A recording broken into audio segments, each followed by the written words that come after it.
নমস্কার বন্ধুরা, আমি অসীম। কদিন তোমাদের জন্য ক্লাস নিয়ে আসতে পারিনি বিশেষ কারণের জন্য। তো আবার তোমাদের জন্য ক্লাস নিয়ে এসেছি।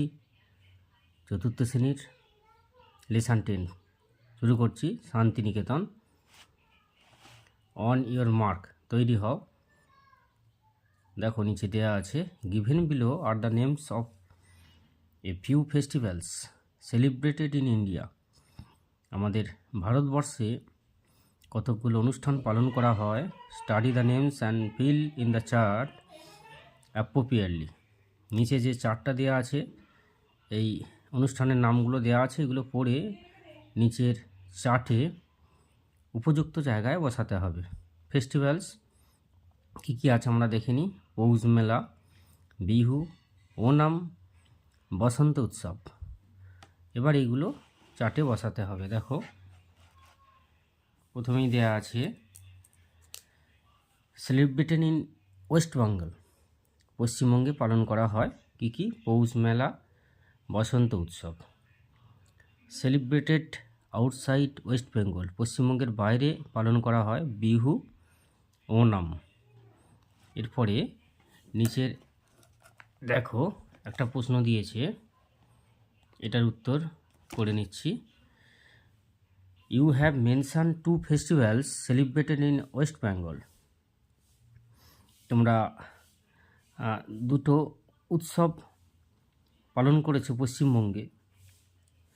উপরে নিশ্চয়ই দেখতে পাচ্ছ, সেলিব্রেটেড ইন ওয়েস্ট বেঙ্গলে পৌষ মেলা আর বসন্ত উৎসব পালন তোমরা করেছো বা দেখেছো। হোয়ার ইন ওয়েস্ট বেঙ্গল আর দেই সেলিব্রেটেড, কেন এটা কোথায় পালন করা হয় পশ্চিমবঙ্গের? ডিসকাস উইথ ইউর ফ্রেন্ডস, তোমার বন্ধুদের সাথে আলোচনা করো। পৌষ মেলা অ্যান্ড বসন্ত উৎসব আর mainly celebrated in Santiniketan.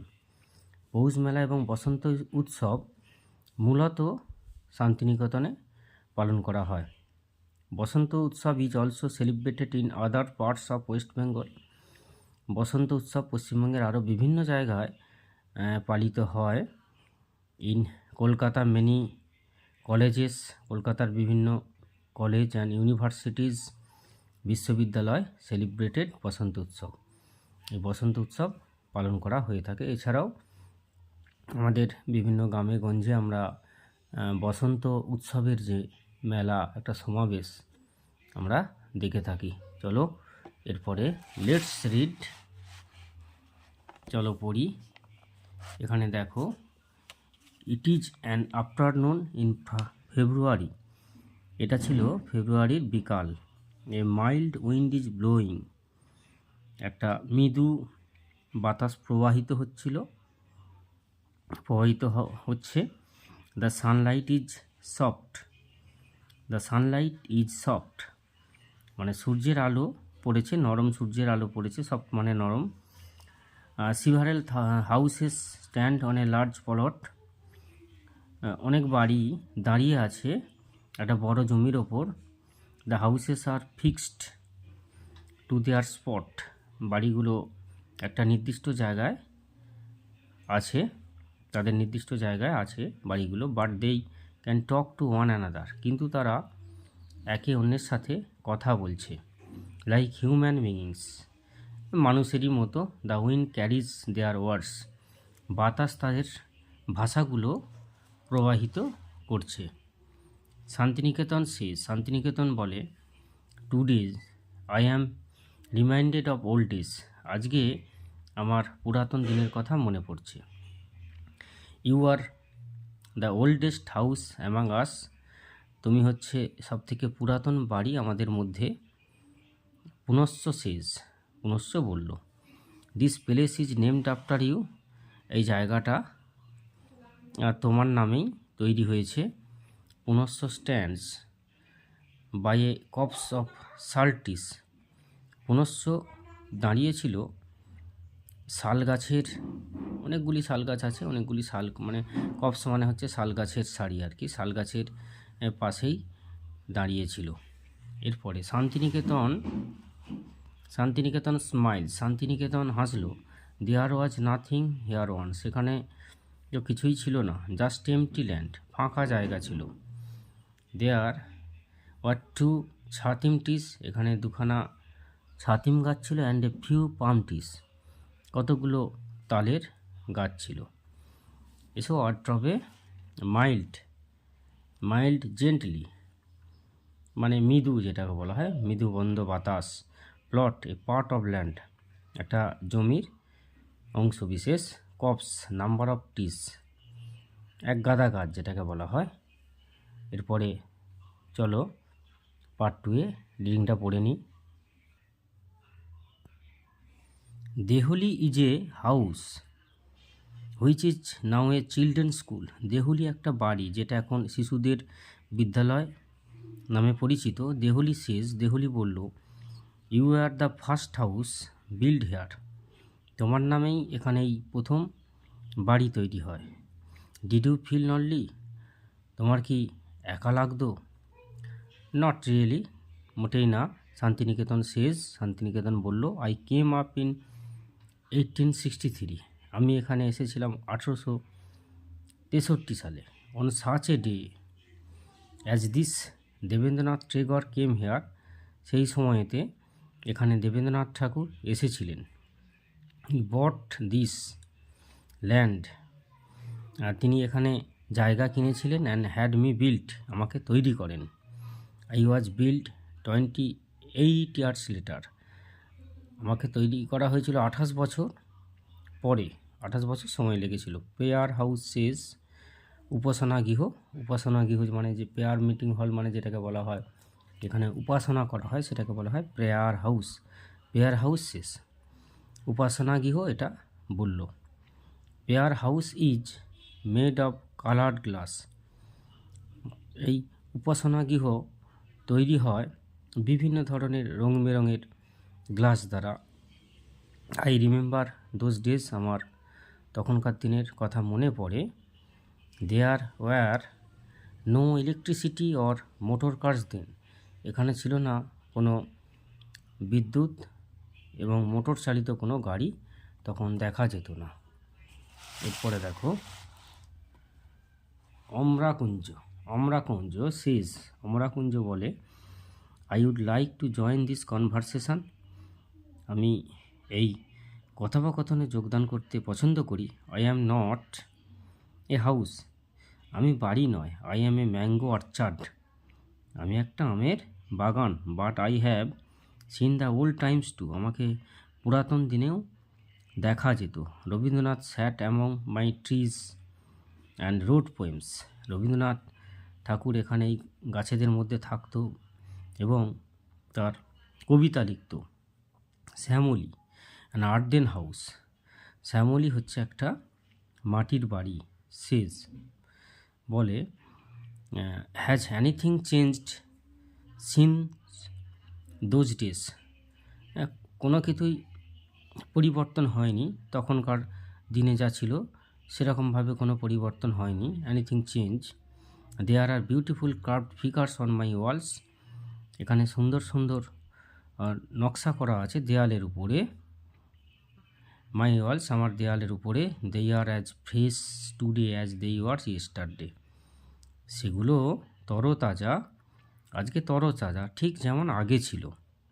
I lost 5 towers in a storm, আমি এক ঝড়ে 5টা চূড়া খইয়েছি। প্রেয়ার হাউস টেলস এভরিওয়ান, উপাসনা গৃহ সকলকে বলল যে আমি একটা ঝড়ে 5টি চূড়া খইয়েছি। দেখো সামটাইমস, সামটাইমস চেঞ্জ হার্ট, কখনো কখনো পরিবর্তন কষ্ট দেয়। শান্তিনিকেতন শেষ, শান্তিনিকেতন বলল, I vividly remember Rabindranath reading out his writings, আমার স্পষ্টভাবে মনে পড়ে রবীন্দ্রনাথ জোরে জোরে তার লেখা বই পড়তো, লেখা পড়তেন আর কি। Those days are no more, সেই দিনগুলো এখনও চলে যায়নি।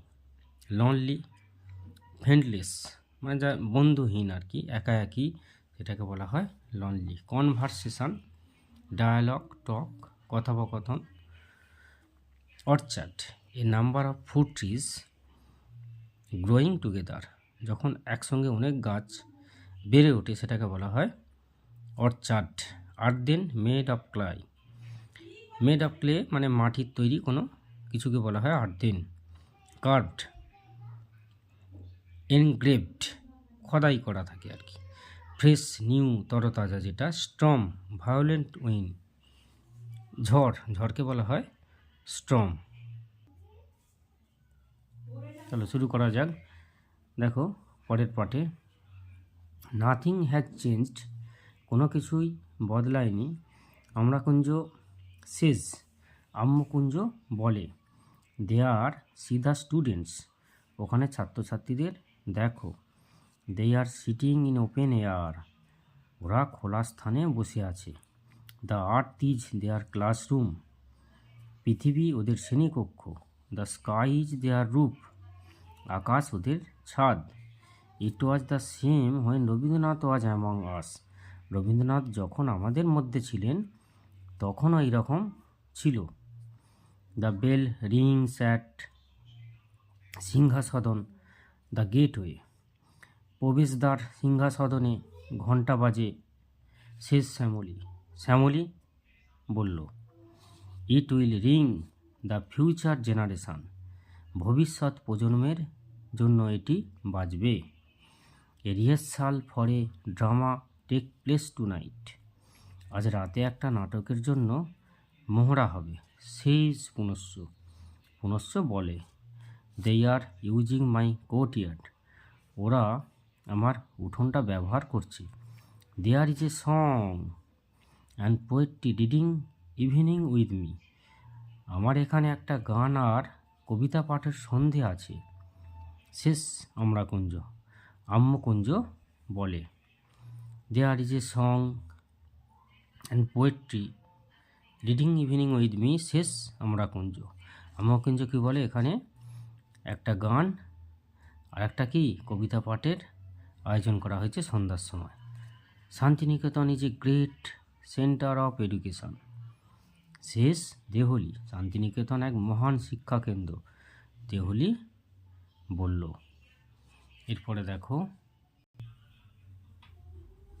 Santiniketan is also the land of fun and friendship, Santiniketan মজা আর বন্ধুত্বের স্থান। All the house say together, সব বাড়িগুলো একসঙ্গে বলল। Santiniketan has always been and will remain the same, Santiniketan সবসময় একই রকম ছিল আর থাকবে। লেটস সিং, এসো গান গাই। Red roads that run from the villages, গামছাড়া ওই রাঙা মাটির পথ। ল্যান্ড মাই মাইন্ড অ্যাস্ট্রে, আমার মন ভোলায় রে। আমরা এই গানটা অনেকেই শুনেছি। তো চলো ওয়ার্ড ড্রপ। গেটওয়ে, এন্ট্রান্স মানে প্রবেশ পথ যেটাকে বলা হয়, কোনো কিছুতে প্রবেশ করা। Rehearsal, practice before the final performance, কোনো কিছুর ফাইনালের আগে কোনো অনুষ্ঠান বা কোনো কিছুর জিনিস যখন একটা তৈরি করা হয় তার আগে যে পারফরমেন্স সেটাকে বলা হয় rehearsal. Courtyard, open space in front of the house, বাড়ির সামনে একটা ফাঁকা জায়গা সেটাকে বলা হয় কোর্টইয়ার্ড। ফ্রেন্ডশিপ, কম্প্যানিয়নশিপ মানে বন্ধুত্ব। Astray, to be led away, ভোলানো সেটাকে বলা হয় অ্যাস্ট্রে। লেটস রাইম টাইম, এখন ছড়ার সময়। Santiniketan, Santiniketan. This is the place, এই হলো সেই স্থান। হোয়ার উই প্লে, যেখানে আমরা খেলি। দিস ইজ দ্য প্লেস, এই হলো সেই স্থান। হোয়ার উই লার্ন, যেখানে আমরা শিখি। ইন ওপেন এয়ার, খোলা জায়গায়। আন্ডার দ্য স্কাই, আকাশের নিচে। আন্ডার দ্য সান, রোদে। মেনি এ হাউস, অনেকগুলি বাড়ি। নাম্বারলেস ট্রিজ, অসংখ্য গাছ। এ রিংইং বেল, একটা বাজনার ঘণ্টা। শ্যাডোয়ে গ্রিন, ছায়াময় সবুজ। হেয়ার উই রান, এখানে আমরা ছুটি। হেয়ার উই প্লে, এখানে আমরা খেলি। হেয়ার উই লার্ন, এখানে আমরা শিখি। দেখো একদম আমরা এই লেসনটার শেষ শেষ জায়গায় এসে গেছি। দিস ইজ দ্য প্লেস, এই হলো সেই স্থান। টেগর লাভড, ঠাকুর ভালোবাসতেন। এখানে ঠাকুর বলতে রবি ঠাকুরকে বোঝানো হয়েছে, ঠাকুর ভালোবাসতেন। দিস ইজ দ্য প্লেস, এই হলো সেই স্থান। উই হ্যাভ ফান, যেখানে আমরা মজা করতাম। হেয়ার উই প্লে, এখানে আমরা খেলতাম। হেয়ার উই স্টে, এখানে আমরা থাকি। হেয়ার উই লার্ন, এখানে আমরা শিখি। তো দেখো, অনেকগুলোই ক্লাস তোমাদের জন্য করলাম। তো বন্ধুরা, যে সমস্ত ক্লাসগুলো করলাম তোমরা দেখতে থাকো, আশা রাখি তোমাদের কাজে লাগবে। এবং যদি ভালো লাগে অবশ্যই চ্যানেলটা সাবস্ক্রাইব করতে ভুলবেন না, এরপর ফিরে আসবো আবার পরবর্তী ক্লাস নিয়ে। এখানেই 4র্থ শ্রেণীর ইংরাজির যে লেসন 10 তার রিডিং পার্ট উইথ রাইম মানে ছড়া সহ আলোচনা করা হয়ে গেল। এরপরেই ফিরে আসবো এই লেসন 10-এর যে সমস্ত অ্যাক্টিভিটি আছে ওই অ্যাক্টিভিটিগুলো নিয়ে। অ্যাক্টিভিটি শেষ হয়ে গেলেই একদম সোজাসুজি আমরা চলে যাব 5ম শ্রেণীর ইংরাজি বিষয়ে আলোচনা করতে। তো দেখতে থাকো, বাই।